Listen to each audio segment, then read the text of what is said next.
Just once I'd like to see Homer Simpson get drunk. Oh, what? The Destroyer! You ruin everything! What would happen if Bart had not been born? How different would the life of the Simpson family be? The little kid whose parents believe he ruined their life and wish he had never been their child. The episode starts without an opening sequence, just like that. In Springfield Elementary on a Book Buddies Wednesday, Milhouse is reading a book to a little kid. This book is so unrealistic. When the bears realise someone has slept in their beds. It seems quite unrealistic for him. Everyone knows Dad should sleep in the garage. Wow. Milhouse, that sounds like dysfunctional family issues. Also same. Next to him is Bart, with a little girl named Riley, who seems completely uninterested in reading. So Bart spices up the story. The milkman delivers milk but must beware of the fart monster. He'll explain where milk comes from. On farms, cows eat desert mucus, which their butts turn into milk. Then they are loaded onto rockets. When launched, space goats and donkeys headbutt them. They explode, and that's where mucus milk comes from. All the kids laugh. They thought you couldn't draw in books, but hey, he's the big kid. They start to have fun until an adult arrives. Thanks to his prank, 25 books are ruined. He just wanted to make it fun for the kid, and they never take his side, but they scold him hard. You are the Destroyer! The Destroyer! You ruin everything! He even ruined the Christmas photo and left Homer using a scarf. Marge can't keep scolding. Homer has to take over. He says the house is full of pranks. Any toilet seat could have glue. I wonder why he says that? Lisa arrives complaining about sausage water ice cubes. This 10 years of being his dad has left him empty, and the only one not complaining is Santa's little helper. Later they go to the school. They know what he did is unforgivable. He's lucky to have only 1 year left there, though it might be 2, as his grades aren't good. Homer has a twisted parade of cruel and unusual punishments ready that will make him wish he hadn't woken up.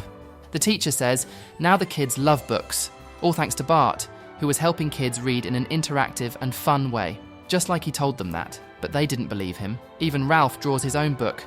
This is the first book he hasn't tried to kiss or wear as a hat. Also, Ralph leaves the scene in a strange maneuver. Marge and Homer leave confused, not even recognizing their car. What color is our car, Marge? Black? They wonder if others see the best in Bart, but they only see the worst. They feel like terrible parents, unsure if they love Bart, thinking maybe they don't like him. We don't like our own son! We're horrible parents! They blame the kid, making them feel this way. They hadn't planned a family when he was born. Deep down, they might blame Bart for ruining their lives. They wish they could see him as others do, without the emotional baggage of 10 years of parenthood. But that's not how life works. Suddenly, they wake in a beautiful mansion up in the hills near the Springfield sign. They wake the family.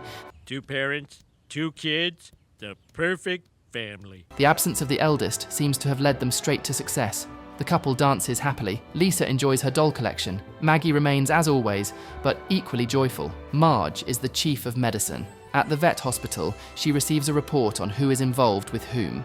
But she doesn't get anything from the patients. What is it about big city hospitals that attracts the most melodramatic, sex-obsessed health workers on Earth? The poor creatures are neglected. She must resolve everything. But, oh no, there's a code blue.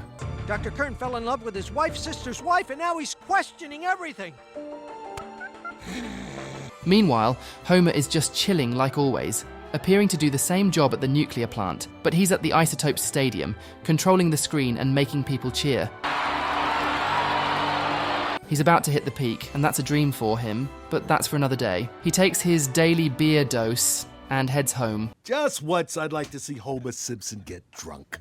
Oh, well. Suddenly, Skinner arrives with Miss Springfield. Mo will open a new barrel for the happiest man in town. He has a good job at a school full of obedient kids with no troublemakers. Hey, what about Jimbo, Nelson, and the other kids? Seymour takes a shot and, with mad style, plays the jukebox, drinking with friends. Homer and his daughters go to Marge's job, surprising her with ice cream. But the recklessness remains. Bro is still eating while driving.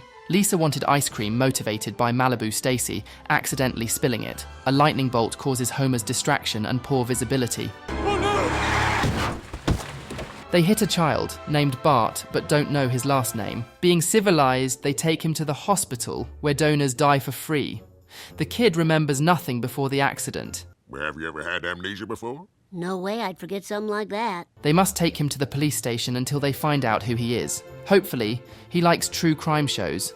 Not because he'll watch them, but because he'll be in a cell with someone who'll be famous on TV. The blue-haired asks for him to stay. The poor kid must be scared. X-ray of my butt for you, 1 for you, 2 for the lady. What a nice pile of bricks, he says. They take him to his room where instead of sleeping, he jumps and destroys the bed they lent him. He's surprised she doesn't take her dolls out of the boxes. ADHD, nice to meet you. The couple can't continue their happiness. The damned kid always makes a mess. Even the baby sides with him. Skinner taking a morning drive in his convertible. Life is good until a diaper hits his face.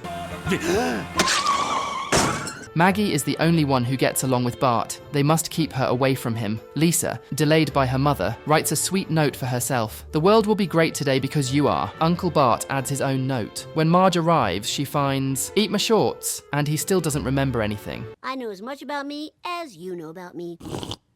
I rule.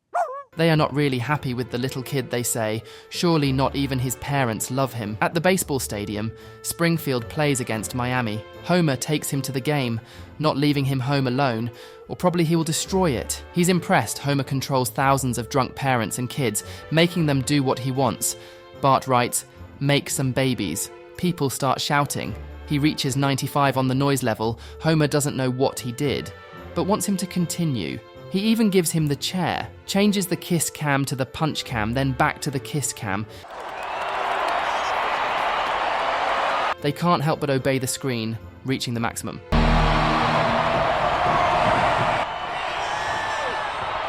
He doesn't know who he is, or where he came from, but he's made magic. Taught the screen operator, there's beautiful chaos in the job. He never dreamed of existing. Marge arrives at work complaining about the kid. They tell her the doctor they thought was Dr. Tyler was actually his twin killer, proposing marriage last night. Nice, but stop bothering her. She enters to see a complete mess. Her staff is very busy discussing something very important. Who's ready to find out which of my 3 co-worker lovers is the father of my child? She warns that the next dramatic act will be fired, uses Bart's phrase, Eat my shorts! from now on, more professional. Maybe the intimacy closet can be a supply closet, and the sensual mobile can be an ambulance. Wow. The phrase, despite not knowing what it means, works well. Lisa does a diorama on the history of homework, but it's Friday, so Bart tells her to relax, so he shows her an itchy and scratchy episode. The challenge is making a cake. Too bad Itchy's cake burnt. Well, actually, he wanted to use the cat as the main ingredient, and does all the things we know this evil mouse does and wins the prize. They laugh so hard, they've never heard her laugh like that. Always ironic, sarcastic, or suspiciously polite. Once again, animated violence and mental health go hand in hand. The next morning they ask how long they watched cartoons. I don't know, but all the ads on TV were about calling women who couldn't wait to talk to us right now. Good, they had fun, and she took her dolls out of the boxes. Maggie laughs with a book she never liked before, because El Barto fixed it, including Maggie in the story. He is a special kid, even if he just wanted to paint a book. Too bad the joy is interrupted. The door is kicked in. Routine procedure. The good news is Bart will be taken away forever. Bart will be taken to Springfield's maximum security orphanage. Marge suggests keeping Bart for a while to work on his case. No, thank you. Don't worry, he knew it was temporary. Anyways, he has something to remember them. They have to say goodbye and leave with the officer. Why, you little... In an emotional scene, they run under the rain after the patrol. They want him back, and they like him a lot, and don't want him to be taken away. They go to Bart's room to hug and kiss him. They couldn't wait to tell him that they like him a lot. We like you. We just realized. Wait, what do you mean you just realized? In the credits scene, Wiggum tells his son to come back down the staircase. It's time to go home. Willie closes in 5 minutes. A very emotional episode, but if you want to see something more silly, watch the time Marge accidentally gets a breast surgery and everyone around her start treating her differently. But before you click, don't forget to subscribe and drop a like.